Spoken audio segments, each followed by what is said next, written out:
இந்த வீடியோ நான் பண்ணுவேன்னு நான் எக்ஸ்பெக்ட் பண்ணவே இல்லை. ஆனால் கடந்த ஒரு மாதமாக எனக்கு வந்த மெசேஜ் அண்ட் ஃபோன் கால் வேறு ஆப்ஷனே இல்லை, இப்படி ஒரு வீடியோ பண்ணணும் அப்படிங்கிற ஒரு விஷயத்தை உருவாக்கியிருக்கு.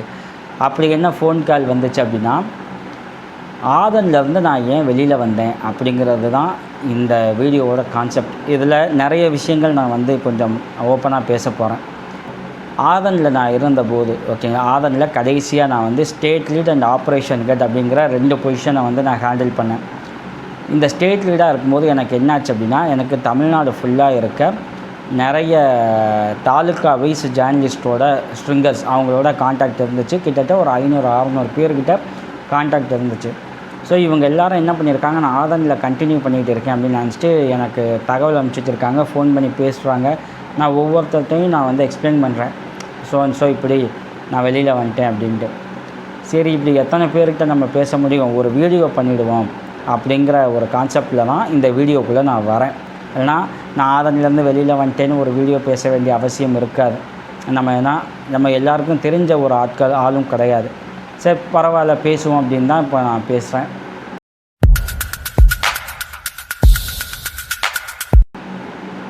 ஆதனில் நான் வந்து ஜாயின் பண்ணுறதுக்கு முன்னாடி ஃப்ரீலான்சிங்காக நிறைய மீடியாவுக்கு வந்து ஆர்டிகல்ஸ்லாம் எழுதி கொடுத்துட்டு இருந்தேன். அப்போ தான் பொலிட்டிக்கல் ஆர்டிகல்ஸ் வந்து ரொம்ப கம்மி.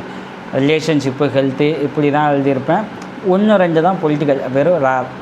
பட் எனக்கு அந்த எக்ஸ்பீரியன்ஸ், அந்த கான்டாக்ட்லேருந்து என்ன பண்ணுறேன், நான் ஆதனுக்குள்ளே வரேன். ஆதனுக்குள்ளே வரும்போது ஒரு கண்டென்ட் ரைட்டராக வரேன்.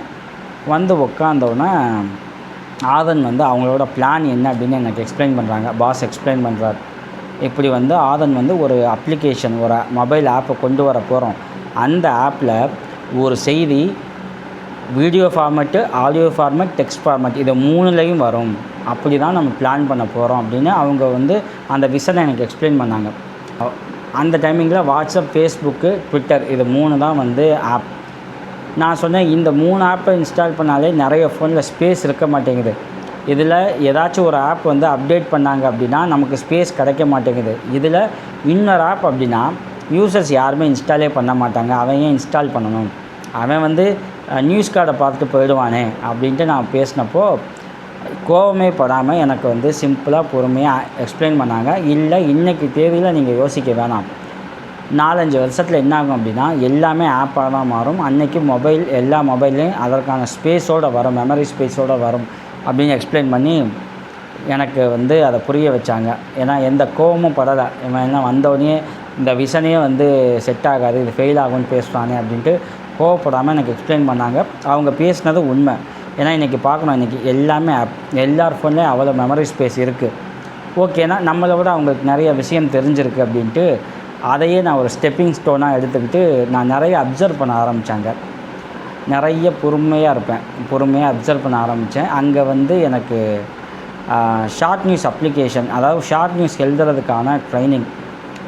நீங்கள் நம்ப மாட்டீங்க, ஒரு பெரிய செய்தியோ ஒரு ஆர்டிக்கிளோ நம்மளால் எழுதிட முடியும், ஈஸியாக எழுதிட முடியும். ஷார்ட் நியூஸ் 40 வேர்ட்ஸில் ஒரு நியூஸை நீங்கள் எழுதணும் அப்படின்னா அது அவ்வளோ ஈஸி கிடையாது. நிறைய பேர் என்ன பண்ணுவோம், தலையும் இல்லாமல் வாலும் இல்லாமல் அந்த பர்டிகுலர் பகுதியை மட்டும் எழுதிடுவாங்க. இல்லை அப்படின்னா எதனால் இப்படி ஆச்சுன்னு தெளிவாக சொல்ல தெரியாது. ஓகேங்களா, இப்போ ஒரு நியூஸ் எழுதிங்கன்னா இவர் இந்த ஊரை சேர்ந்தவர், இவர் இதை செஞ்சார், இத்தனாம் தேதி இங்கே வந்தார், இப்படி ஆச்சு அப்படி ஆச்சுன்ட்டு எழுதுவோம். இதே நீங்கள் வந்து ஒரு இங்கிலீஷ் மீடியா போனீங்க அப்படின்னா ரிவர்ஸ் பைரமிட் மெத்தடில் ஒரு நியூஸ் இருக்கும். ஆதன் ஷார்ட் நியூஸ் எழுதுறது ரொம்ப கஷ்டமான விஷயமா இருந்துச்சு. இது எனக்கு மட்டும்தான் அப்படி இருக்கான்னு பார்த்தா, நான் லீட் ஆனதுக்கப்புறம் டீமுக்குள்ளே வராங்க பார்த்தீங்களா, அவங்களும் இதே ஸ்ட்ரகிளை ஃபேஸ் பண்ணாங்க. அதை அப்படியே நான் ரியலாக பார்த்தேன். அப்போ நான் அதை எப்படி கரெக்ட் பண்ணிட்டேன்னா அதை அவங்களுக்கு எக்ஸ்பிளைன் பண்ணி இதெல்லாம் பண்ணணும் அப்படின்ட்டு நான் அவங்களுக்கு சொல்லிக் கொடுத்தேன். இது ஒரு பக்கம். ஸோ இப்படி வந்து நாங்கள் ட்ரைன் பண்ணணும். அப்போ வந்து ஆதனில் hitsik.com அப்படிங்கிற ஒரு வெப்சைட், அந்த வெப்சைட்டுக்கு நியூஸ் எழுத ஆரம்பித்தோம். அதுலேயே ஷார்ட் நியூஸ் எப்படி எழுதணும் அப்படிங்கிற ப்ராக்டிஸ்லாம் கொண்டு வரப்பட்டுச்சு. அன்றைக்கி ஷார்ட் நியூஸ் அப்படின்னா வேட்டு நியூஸ் மட்டும்தான். ஓகேங்களா, வேட்டு நியூஸ் வந்து காம்படிட்டரே இல்லாமல் அவங்க மட்டும்தான் இருந்தாங்க. ஸோ அதுக்கப்புறம் ஆதன் கொண்டு வரோம். ஆதன் ஒவ்வொன்றா டெவலப் பண்ணுறோம். நான் ஏன்னா ஃப்ரம் த ஸ்க்ராட்ச்லேருந்து ஆதனில் ஒர்க் பண்ணேன். ஒன்றா டெவலப் பண்ணோம். இங்கே மிஸ்டேக்கு, இது மிஸ்டேக்கு, இமேஜில் இங்கே மிஸ்டேக்கு, கிளாரிட்டி இல்லை, காப்பிரைட்ஸ் இஷ்யூ, இப்படி பல விஷயங்கள் இருக்குது. ஸோ A to Z வந்து ஆதனில் ஒர்க் பண்ணோம். எப்படி இமேஜ் இருக்கணும், எது கிளாரிட்டியாக இருக்கணும், கண்டென்ட் எப்படி இருக்கணும், ஒரு நியூஸை படித்தா அது எப்படி போகணும் அப்படின்ட்டு பல விஷயங்கள். நான் என்னோடய டீமுக்கு என்ன சொல்லுவேன் அப்படின்னா, எனக்கு சொன்னது, உன் செய்தியை அறிவே இல்லாத ஒருத்தன் படித்தா அவனுக்கு புரியணும். ஏன்னா அவனுக்கு புரிஞ்சிருச்சு அப்படின்னா அது எல்லாருக்குமே புரியும். அவனுக்கு புரியல அப்படின்னா கஷ்டம், சிலருக்கு மட்டும்தான் புரியும் அப்படின்ட்டு. அதனால் ஜீரோ நாலேஜ் பர்சனுக்கு ஒரு விஷயத்தை நம்ம கன்வே பண்ணணும்னா நம்ம எப்படி ஒரு நியூஸை கொடுக்கணும், அதுதான் மேட்டர் அப்படின்ட்டு அதை எக்ஸ்பிளைன் பண்ண ஆரம்பித்தோம். ஏன்னா நான் அப்படி தான் கற்றுக்கிட்டேன். ஸோ நம்ம ஒரு நியூஸ் இல்லைனா இது தெளிவாக இருக்கா, இது எல்லாருக்கும் புரியுமா அப்படிங்கிற விஷயத்த, ஏன்னா நம்ம அங்கே வார்த்தை ஜாலங்கள்லாம் நம்ம அங்கே உட்காந்து போட்டுட்டு இருக்கக்கூடாது செய்தியில். ஆனால் அது அவனுக்கு போய் சேரணும். ஸோ அதில் ரொம்ப கவனமாக ஸோ அதில் ரொம்ப கான்சியஸாக இருந்தேன். ஸோ இப்படி கொஞ்சமாக ஆதனில் கற்றுக்கிட்டோம். சப் எடிட்டர் போஸ்டிங் வந்தேன். சப் எடிட்டர் போஸ்ட் வரும்போது நான் சென்னையிலேருந்து ஹைதராபாத் ஹெட் ஆஃபீஸ் கண்ட்ரோலுக்கு சேஞ்ச் ஆனேன். ஸோ அங்கே இன்னும் டீம் பெருசாச்சு. அங்கே வந்து கிட்டத்தட்ட 9 லாங்குவேஜில் ஆப்பை கொண்டு வந்தாங்க. ஓகேங்களா, இங்கிலீஷ், ஹிந்தி, தமிழ், தெலுங்கு, குஜராத்தி, கன்னடா, மலையாளம்ட்டு கிட்டத்தட்ட 9 லாங்குவேஜஸில் கொண்டு வந்தாங்க. அது வந்து எல்லா லாங்குவேஜுக்கும் ஒரு ஹெட் இருப்பாங்க. தமிழுக்கு நான் இருந்தேன். எல்லோரும் சேர்ந்து ஒர்க் பண்ண ஆரம்பித்தோம். ஒர்க் பண்ண ஆரம்பிக்கும் போது இன்டர்நேஷ்னல்லேருந்து நேஷ்னல் நியூஸ் வரைக்கும் எதுவுமே மிஸ் ஆகாமல் இருந்துச்சு. ஸோ இந்த குரூப் ஒர்க் என்னாச்சு அப்படின்னா, இந்த வேர்ல்டு நியூஸையும் நேஷ்னல் நியூஸையும் ரொம்ப ஃபாஸ்ட்டாக கொடுக்கக்கூடிய ஒரு ஸ்டேஜுக்கு ஆதன் ஆப் வந்து கொண்டு வந்தோம். ஏன்னா எல்லா லாங்குவேஜோடையும் நம்ம வந்து கனெக்டில் இருக்கோம், வாட்ஸ்அப் குரூப்பில் இருக்கோம். ஸோ எல்லாருமே வந்து பிரேக்கிங் நியூஸ், முக்கியமான நியூஸ் ஷேர் பண்ணுவோம். அப்போது என்ன பண்ணோம் அப்படின்னா, இந்த நேஷ்னல் நியூஸும் வேர்ல்டு நியூஸும் தமிழில் மற்ற மீடியாக்கள் கவர் பண்ணுறதுக்கு முன்னாடி ஆதன் வந்து வேகமாக அதை செய்ய ஆரம்பித்தது. ஆதன் ஷார்ட் நியூஸ் அப்ளிகேஷன் அப்படி ஒர்க் அவுட் பண்ணோம். அதுக்கப்புறம் வந்து என்ன ஆச்சு அப்படின்னா, நிறைய லாங்குவேஜை கட் பண்ணி ஒரு 4 லாங்குவேஜ், இங்கிலீஷ், ஹிந்தி, தமிழ், தெலுங்கு அதை மட்டும் கொண்டு வந்தோம். இதை மட்டும் ஃபோக்கஸ் பண்ணுவோம் ஃபஸ்ட்டு, அதுக்கப்புறம் திரும்ப பார்க்கலாம் அப்படின்னு சொல்லிட்டு அதை கட் பண்ணிட்டு இந்த 4 லாங்குவேஜ் பண்ணோம். இதில் தமிழை அடுத்த ஸ்டேஜுக்கு கொண்டு போகணும்னா என்ன செய்யலாம் அப்படின்னா, ஆதன் ஆப்பை மக்கள்கிட்ட கொண்டு போய் சேர்க்கணும், மக்களுக்கு அறிமுகப்படுத்தணும். நிறுவனம் ஒரு விஷயம் செய்யட்டும், அது ஒரு பக்கம் இருக்கட்டும். தனிப்பட்ட முறையில் நம்ம என்ன செய்ய போகிறோம் அப்படின்னு ஒரு யோசனை, ஒரு கேள்வி. அதை யோசித்து தனிப்பட்ட முறையில் இந்த ஆப்பை நான் கொண்டு போய் சேர்க்க என்ன பண்ணலாம் அப்படிங்கும்போது நான் என்ன பண்ணேன், இன்ஃப்ளூயன்சர்ஸ் லிஸ்ட் எடுத்தேன். பொலிட்டிக்கல் லீடர்ஸை நம்ம வந்து அப்ரோச் பண்ண முடியாது, ஒரு ரீசன். ஏன்னா ஒரு ஷார்ட் நியூஸ் அப்ளிகேஷனுக்கு இன்டர்வியூ, ஏன்னா அது வீடியோ ஃபார்மேட்டும் பெருசாக இருக்காது, எல்லாமே 2 மினிட்ஸ் வீடியோ. அப்போ என்ன பண்ணோம், இன்ஃப்ளூயன்சர்ஸை போகலாம் அப்படின்ட்டு. ரெண்டாவது, பொலிட்டிக்கல் லீடர் யாருமே வந்து சோஷியல் மீடியாவில் ஸ்ட்ராங்காக இருக்க மாட்டாங்க. ஸோ இன்ஃப்ளூயன்சர்ஸ் ஸ்ட்ராங்காக இருப்பாங்க. ஸோ என்னோடய டார்கெட் இன்ஃப்ளூயன்சர்ஸ். அந்த லிஸ்ட் எடுத்து அவங்கள்ட்டலாம் இன்டர்வியூ வேணும்னு கேட்டேன். எப்படின்னு கேட்டாங்க, அவங்களுக்கு எக்ஸ்பிளைன் பண்ணேன். உங்கள் இன்டர்வியூ நான் வீடியோவெலாம் கொடுக்க மாட்டேன், எனக்கு நீங்கள் ரிட்டனாக கொடுங்க. அதை வந்து நான் இன்ஃபோகிராஃபிக்ஸ் கார்டாக மாற்றி நான் பப்ளிஷ் பண்ணுவேன் என் ஆப்பில் அப்படின்னு, அவங்களோட ஃபோட்டோஸ் வச்சு. அதுக்கப்புறம் நிறைய பேர்கிட்ட வந்து இன்டர்வியூ வாங்கி கொஸ்டின்ஸ் கொடுத்து ஆன்சர் வாங்கினேன். அந்த ஆன்சரை என்ன பண்ணோம், ஒரு கார்டாக மாற்றினோம். ஒவ்வொரு கார்ட்லேயும் ஒரு கொஸ்டின், ஒரு ஆன்சர் இருக்கும். ஸோ இதை என்ன பண்ணேன், கம்ப்ரஸ் பண்ணி நான் வந்து ஆப்பில் வந்து பப்ளிஷ் பண்ணோம். அந்த லிங்க்கை வந்து அந்த இன்ஃப்ளூயன்சருக்கு ஷேர் பண்ணி நீங்கள் உங்கள் சோஷியல் மீடியா பேஜில் ஷேர் பண்ணுங்கணும். அப்படி ஷேர் பண்ணதுக்கப்புறம் நிறைய யூசர்ஸ் என்ன பண்ணாங்க, அந்த லிங்க் மூலயமா ஆப்பை இன்ஸ்டால் பண்ண ஆரம்பித்தாங்க. இப்படி நான் செஞ்ச அந்த யோசனை மூலயமா எனக்கு வந்து இன்ஸ்டால்ஸ் அதிகமாக ஆரம்பித்தது. ஸோ இது வந்து ஒரு பெரிய சக்ஸஸ் பாயிண்ட்டாக நான் பார்க்குறேன். ஸோ இப்படி என்ன பண்ணுச்சு, கொஞ்ச நாள் ஆச்சு. அப்புறம் நிறைய ஃபோக்கஸ், நான் ஏற்கனவே சொன்ன மாதிரி வேர்ல்டு நியூஸ், நேஷ்னல் நியூஸ்னு எல்லா நியூஸுமே ரொம்ப ஃபாஸ்ட்டாக கொடுக்க ஆரம்பித்தோம். டிலே ஆனால் கூட மேக்ஸிமம் 5 மினிட்ஸ் தான், அதுக்கு மேலே டிலே ஆகக்கூடாது அப்படிங்கிற ஒரு வேகத்தில் போனோம். நிறைய ஒர்க் அவுட் பண்ணோம். சின்ன சின்ன மிஸ்டேக்ஸு, ஒரு நாளைக்கு 2 இல்லை 3 மீட்டிங்காவது என் டீமோட கண்டக்ட் பண்ணிடுவேன். இப்படி தான் இருக்கணும், இந்த மிஸ்டேக் வரக்கூடாது, இங்கே என்ன தப்பு பண்ணியிருக்கோம் அப்படின்ட்டு. இது எல்லாமே கன்வே பண்ணி நிறைய ஒர்க் அவுட் பண்ணோம். நிறைய ஒர்க் அவுட் பண்ணி ஆதன் ஆப்பை வந்து அடுத்தடுத்த ஸ்டேஜ் கொண்டு போனோம். மார்க்கெட்டில் இடையில நிறைய ஷார்ட் நியூஸ் ஆப் வந்துச்சு, நிறைய வந்துச்சு. நான் அவங்க நேம் சொல்ல வேணான்னு பார்க்குறேன், நிறைய வந்துச்சு. ஆனால் ஸ்டார்டிங்கில் இருந்த ஒரு ஆப்பு வே2 நியூஸ் பார்த்தீங்களா, அவங்க தன்னோட காம்படிட்டராக ஆதனை தான் கன்சிடர் பண்ணாங்க அப்படிங்கிற செய்தி எனக்கு அங்கேருந்தே வந்துச்சு. ஆதன் என்ன செய்யுது, ஆதன் புதுசாக ஏதாச்சும் பண்ணிகிட்டே இருக்காங்க, என்ன செய்கிறாங்கன்னு கவனிங்கன்ட்டு வே2 நியூஸ் வந்து ஆதனை கன்சிடர் பண்ண ஆரம்பித்தது. அந்த அளவுக்கு நாங்கள் ஒர்க் பண்ணோம். அது வந்து ஒரு பெரிய அச்சீவ்மெண்ட்டாகவே பார்த்தோம். ஏன்னா ஒரு மார்க்கெட்டில் ஒரு பெரிய சூப்பர் ஸ்டார் இருக்காங்க, அவங்க வந்து இன்னொரு ஆப் வளருது, அதில் வந்து நமக்கு வந்து அச்சுறுத்தக்கூடிய அளவுக்கு வளர்ச்சி இருக்குது அப்படின்ட்டு வே2 நியூஸ் நினைக்கிது அப்படின்னா ஆதன் வந்து அந்தளவுக்கு வளர ஆரம்பிச்சது அப்படின்னு தான் மீனிங். ஸோ அந்தளவுக்கு ஆதனை கொண்டு போனோம். ரிட்டென்ஷன் ரேட் வந்து வேட்டு நியூஸ் தமிழை விட ஆதன் தமிழில் வந்து ரிட்டென்ஷன் ரேட் அதிகமாச்சு. ரிட்டென்ஷன் ரேட்னால் அந்த யூசர்ஸ் வந்து என்ன பண்ணாங்க, ஆதன் ஆப்பை திரும்ப திரும்ப ஓப்பன் பண்ணி உள்ளே வந்தாங்க. அகைன் அண்ட் அகைன் ஒரு முறை ஓப்பன் பண்ணிட்டு விட்டு போகலை, திரும்ப திரும்ப ஆதன் பார்த்துட்டு உள்ளே வராங்க. உள்ளே வந்து செய்திகள் வாசிக்கிறாங்க, தகவல்கள் வாசிக்கிறாங்க. இதில் நோட்டிஃபிகேஷன் அப்படிங்கிற ஒரு செக்ஷன் வேறு இருக்கும். ஓகேங்களா, அந்த யூசர்ஸை வந்து ரிமைண்ட் பண்ண. ஸோ நிறைய பேர் கிளிக் பை டைட்டில்ஸ் வைக்கும்போது நம்ம கிளிக் பை டைட்டில்ஸை அவாய்ட் பண்ணோம். என்னைக்காவது ஒன்று இருக்கும், அவ்வளோதான். ஏன் அவாய்ட் பண்ணோம் அப்படின்னா அது ஷார்ட் டைம் க்ரோத்தாக இருக்குமே தவிர அதுக்கப்புறம் வந்து யூசர்ஸ் வந்து அன்இன்ஸ்டால் பண்ணிடுவாங்க. ஸோ ஃபுல் ஃபோக்கஸ்டாக இருந்தால் கிளிக் பைட் இருக்கக்கூடாதுன்ட்டு. ஸோ இது கூட ஒரு one of the main reason வந்து அவங்க உள்ளே வந்து அந்த நியூஸை வாசிக்க. ஏன்னா தேவையில்லாத முகஸ்துதி இருக்காது, என்ன மேக்ரோ அது இருக்கும். அனாலிட்டிக்கலாக சில பாயிண்ட்டை பேசுவோம். இன்ஃபோகிராஃபிக்ஸ் கார்டில் ஒரு பெரிய ஆர்டிக்கிளை கொண்டு வருவோம். ஸோ இப்படியான பல விஷயங்கள் பண்ணது என்னாச்சு அப்படின்னா ஆதனோட ரிட்டென்ஷன் ரேட் அதிகமாகிட்டே இருந்துச்சு. ஸோ அப்போ தான் நான் ஸ்டேட் லீடாக ப்ரொமோட் ஆகிறேன். கண்டென்ட் ரைட்டராக இருந்து சப் எடிட்டராகி கண்டென்ட் எடிட்டராகி ஸ்டேட் லீடாக வரேன்.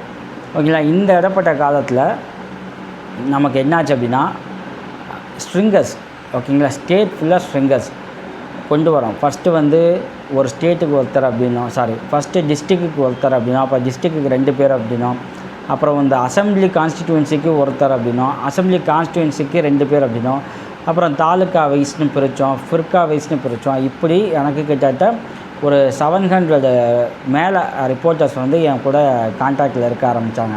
யோசிச்சு பாருங்கள், ஒவ்வொரு ஊருக்கும் ஒரு வாட்ஸ்அப் குரூப்பு. ஸோ நகரவே முடியாது. 24 hours நான் வந்து அவங்களோட கான்டாக்ட்லேயே இருக்கக்கூடிய ஒரு சுச்சுவேஷன் உருவாகும். ஏதாச்சும் ஒரு மிஸ்டேக் அப்படின்னாலும் உடனே ஃபோன் அடிப்பாங்க. அவங்கள பொறுத்த வரைக்கும் நம்ம ஒரு கால் பண்ணி பேசிட்டா கிளியர் அப்படின்னு நினைப்பாங்க. ஆனால் நமக்கு இப்படி எத்தனை கால், ஒரு 700 பேர் இருக்காங்கன்னா ஒரு நாளைக்கு எத்தனை கால் வரும்னு யோசிங்க. ஸோ இது எல்லாத்தையுமே நம்ம வந்து பேலன்ஸ் பண்ணணும். நிறைய மென்டல் ப்ரெஷர் அதெல்லாம் இருக்கும். அதெல்லாம் தாண்டி இந்த ஒர்க்கை பண்ணிட்டு ஆதனை அடுத்த ஸ்டேஜ் கொண்டு போகணும். அப்போ ஆதன் மீடியா இன்னொரு ஆப் கொண்டு வரலாம், நோவோ அப்படின்ற ஒரு ஆப்பை லான்ச் பண்ணலான்னு சொல்லி அதற்கான ஆரம்பகட்ட வேலைகள்லாம் பார்த்தோம். ஓகேங்களா, அதில் ஆப்ரேஷன் ஹெட்டாக ப்ரொமோட் ஆகி அந்த ஒர்க்கும் பண்ணிட்டு இருந்தேன். ஸோ ஆதன் ஸ்மூத்தாக போயிட்டு இருந்துச்சு. எனக்கு வந்து ஒரு நல்ல க்ரோத்து, ஒரு நல்ல டீம் லீடு அந்த எக்ஸ்பீரியன்ஸ் கிடச்சிது.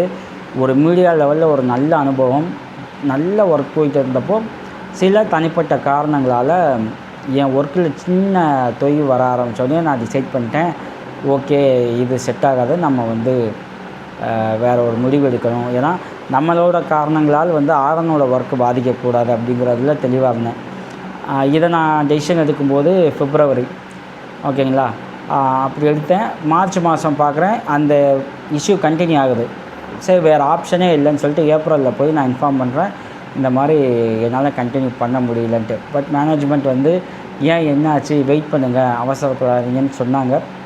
பட் இல்லை, ஒரு ஆப்ஷன் இல்லை, நான் வந்து கண்டினியூஸாக என்னால் ஆதன் வர முடியல, நிறையா லீவ் எடுக்கிற சிச்சுவேஷன் வருது அப்படின்னு அவங்களுக்கு எக்ஸ்பிளைன் பண்ணி அவங்களோட சம்மதத்தோடையே நான் ரிலீவ் ஆனேன். மேலே ரிலீவ் ஆகிட்டேன். சரி ரிலீவ் ஆனால் நம்ம ஃப்ரீயாக இருக்க முடியாது, ஓனாக ஒரு மீடியா ஆரம்பிப்போம் அப்படின்ட்டு. ஏன்னா என்ன தான் ஆதனில் இருந்தாலும் ஆதன் என்ன சொல்லுதோ அதைத்தான் நம்ம பேச முடியும். ஏன்னா நான் ஆதனுக்குள்ளே எப்போ போனாலும் காலையில் உள்ளே போகும்போதே எனக்கான பர்சனல் ஐடியாலஜி எல்லாம் தான் கேட்டுக்கிட்டே விட்டுட்டு தான் உள்ளே போவேன். ஆதன் என்ன நினைக்கிது, ஆதன் என்ன பேசணும்னு நினைக்கிது, அதைத்தான் நம்ம பேசணும், அதுதான் கரெக்டு. அதை தான் செஞ்சேன் நான் இருந்த வரைக்கும். ஸோ அதுக்கப்புறம் வெளியில் வந்தோன்னா சரி இனி பர்சனல் ஒர்க் ஒரு பக்கம், பர்சனல் இஷ்யூ ஒரு பக்கம் இருக்கட்டும், நம்ம ஓனாக ஒன்று ஆரம்பிப்போம் அப்படின்னு ஆரம்பித்தது தான் அன்காஸ் மீடியா. அன்காஸ் மீடியா நான் ஆரம்பித்த உடனே நிறைய பேர் வந்து அன்காஸ்னால் என்ன, எதுக்கு அன்காஸ்ட்னு ஒரு பேர் வச்சுருக்கீங்க, அது புதுசாக இருக்குது, அது நல்லாவே இல்லை அப்படின்னு ஒரு பக்கம், புதுசாக நல்லா இருக்குது அப்படின்னு இன்னொரு பக்கம், இப்படி 2-3 கமெண்ட்ஸ் வந்துச்சு. பட் அன்காஸ் அப்படின்னா செய்தி அப்படின்னு மீனிங், அன்காஸ் அப்படின்னா நியூஸ். ஸ்காட்டிஷ் லாங்குவேஜில் அன்காஸ் அப்படின்னா நியூஸ். ஸோ நம்ம ஒரு நியூஸ் மீடியா தான் ஆரம்பிக்க போகிறோம், அன்காஸ்ட்னு வைப்போம். இன்றைக்கி வந்து யூஸருக்கு வந்து அது புரியாமல் இருக்கலாம், பட் போக போக இந்த அன்காஸ் அப்படிங்கிற நேம் ஃபெமிலியர் ஆகும் அப்படின்ட்டு நான் நம்பி அதை செஞ்சேன். ஏன்னா நிறைய பேர் அதை அன்காஸ்ட்னு வாசிப்பாங்க, சிலர் உன்காஸ்ட்னு வாசிப்பாங்க. It is அன்காஸ். அன்காஸ் அப்படின்னா செய்தி அப்படின்னு பொருள். ஸோ அதனால் அன்காஸ் மீடியாவை ஆரம்பித்து அதில் நம்ம பேச ஆரம்பித்தோம். இப்போ நமக்கு என்ன தோணுதோ அதை பேசுகிறோம். நான் இப்போ வந்து என் மீடியாவில் பேசிகிட்டு இருக்கேன், 1-2 மீடியாவில் கெஸ்ட்டாக போய் பேசுகிறேன். இங்கே வர கமெண்ட்ஸ் எல்லாம் பார்க்கும்போது நிறைய பேர் என்ன பேசுகிறாங்க அப்படின்னா, யார் இவன் இவ்வளோ 5 வருஷம்லாம் இவங்கெல்லாம் எங்கே இருந்தாங்க, இப்போ வந்து சிஎம் விஜய் வந்து சிஎம் ஆனதுக்கப்புறம் தான் இவங்கெல்லாம் வெளியில் வராங்க அப்படிங்கிற கமெண்ட்ஸு கிடையாது. நான் திரும்ப சொல்கிறேன், நான் வந்து ரிசைன் பண்ணணும்னு முடிவு பண்ணது February, பேப்பர் போட்டது ஏப்ரல், வெளியில் வந்தது மே. நான் ஏப்ரல் பேப்பர் போட்டவொடனே நான் வந்து என்ன பண்ணேன் அப்படின்னா, அன்காஸ்ட் மீடியா எப்படி ஒர்க் பண்ணோம் அப்படிங்கிற அந்த ப்ளூ பிரிண்ட்டும் ரூட் மேப்பும் ரெடி பண்ணிட்டேன். என்ன ஒரு ஜேர்னலிஸ்ட்டோட ப்ரைமரி ஒர்க் என்னென்னா, ரூலிங் பார்ட்டியை விமர்சிக்கணும், அவங்க செய்கிற தப்பை வந்து மக்கள்கிட்ட கொண்டு போகணும், இதுதான். ஓகேங்களா?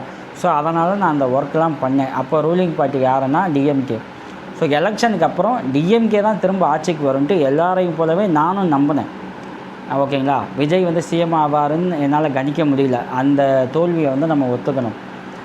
ஸோ திமுக தான் வரும் அப்படின்போது, திமுக செய்த தவறுகள்லாம் என்ன, திமுகவில் எங்கெங்கெல்லாம் வந்து இந்த பாயிண்ட்டை நம்ம மேற்கோள் காட்டி பேசணும்னு சொல்லிட்டு ஒரு ரூட் மேப்பும் ப்ளூ பிரிண்ட் எல்லாம் ரெடி பண்ணிட்டு எலெக்ஷன் ரிசல்ட்டை பார்த்தா தாவேக்கா வின் பண்ணி விஜய் சிஎம் ஆகிட்டார். இப்போ வேறு என்ன பண்ண முடியும்? கலையலங்காரா எல்லா கோட்டையும் அழைச்சிட்டு திரும்ப வான்னு சொல்லிட்டு தாவேக்காவோட தவறுகளை பார்க்கலான்னா, தாவேக்காவுக்கு இதுதான் first time. So previous record எதுவும் கிடையாது. ஸோ அதனால் தாவேக்கா இப்போ கரண்ட்டாக என்ன செய்யுதோ, என்ன தப்பு பண்ணுதோ அதை நம்ம பேசலாம் அப்படின்ட்டு பேச ஆரம்பிச்சது தான். 6 மாதம் கூட டைம் தரல அப்படிங்கிற சில கமெண்ட்ஸும் வந்துச்சு. சரி, 6 மாதம் டைம் தரணும் அப்படிங்கிறது ஒரு நலத்திட்டங்கள். நீங்கள் பாருங்கள், என் வீடியோவில் இன்னும் வந்து தாய்மாமன் தங்க மோதிரம் கொண்டு வரல, அந்த மாதிரி விஜய்க்கு சொன்ன எந்த ஸ்கீமை பற்றியும் நான் பேசியிருக்க மாட்டேன். அவர் நடக்கிற அந்த ஆட்சியில் கரண்ட்டாக நடக்கிற ஊழல், லஞ்சம், பாலியல் வன்கொடுமைகள் இப்படியான விஷயங்களை தான் நம்ம வந்து கிரிட்டிசைஸ் பண்ண ஆரம்பித்தோம்.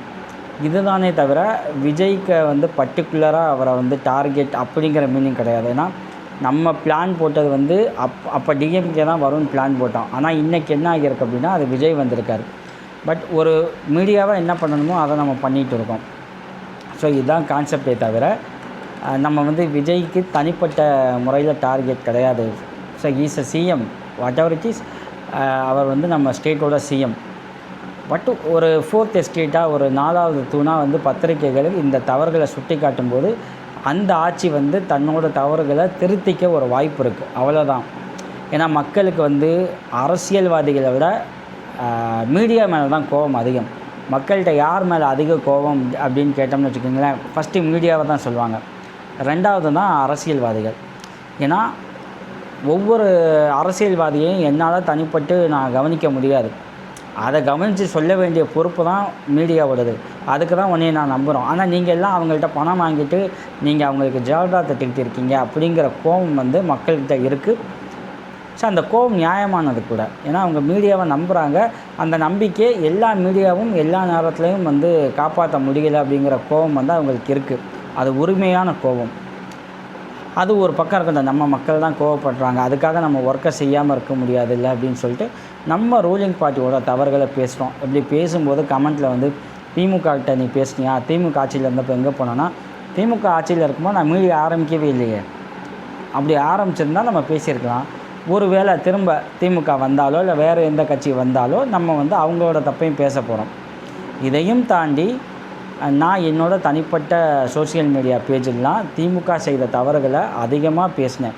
குறிப்பாக இங்கே சென்னையில் தூய்மை பணியாளர்கள் அவங்களோட போராட்டம், அந்த போராட்டத்தை முன்னாள் அமைச்சர் சேகர்பாபு கையாண்ட விதம், மேல்பாதி அந்த கோயில் அங்கே திமுக எடுத்த நடவடிக்கைகள், இப்படி பல விஷயங்கள் நம்ம வந்து பேசிக்கிட்டே தான் இருந்திருக்கோம். பட் அது வெளியில் தெரியல. ஏன்னா அன்றைக்கி நான் மீடியா ஆரம்பிக்கல, நான் வீடியோ கண்டென்ட்டாகவும் நான் பேசலை. இப்போ நம்ம ஆரம்பிச்சிருக்கோம். ஆரம்பிக்கும் போது தாவேகா கவர்மெண்ட் இருக்கிறதால அவங்களோட தவறுகளை நம்ம பேசிக்கிட்டு இருக்க வேண்டிய சுச்சுவேஷன் உருவாகுதே தவிர பர்டிகுலராக அவங்கள டார்கெட் பண்ணணும்னு அவசியம் இல்லை. இதுதான் நான் ஆதனிலேருந்து வெளியில் வந்ததுக்கான காரணமே தவிர வேறு எந்த காரணமும் இல்லை. இந்த வீடியோ மூலயமா நிறைய ரிப்போர்ட்டர்ஸ்க்கு இந்த வீடியோ போய் சேரும். என்ன தெரிஞ்சவங்களுக்கு அவங்களுக்கு ஒரு கிளாரிஃபிகேஷன் கிடைக்கும்னு நம்புகிறேன். தொடர்ச்சியாக இந்த அன்காஸ்ட் மீடியாவில் மக்கள் நலன் சார்ந்த பல விஷயங்களை பேசுவோம். இந்த அன்காஸ்ட் மீடியா எப்போவும் தமிழ் மக்களுக்கு விரோதமாக செயல்படவே படாது அப்படிங்கிற வாக்குறுதியை இப்போது இந்த தருணத்தில் நான் சொல்லிக்கிறேன். என்றும் உங்கள் ஆதரவுடன் MSV. தேங்க்யூ.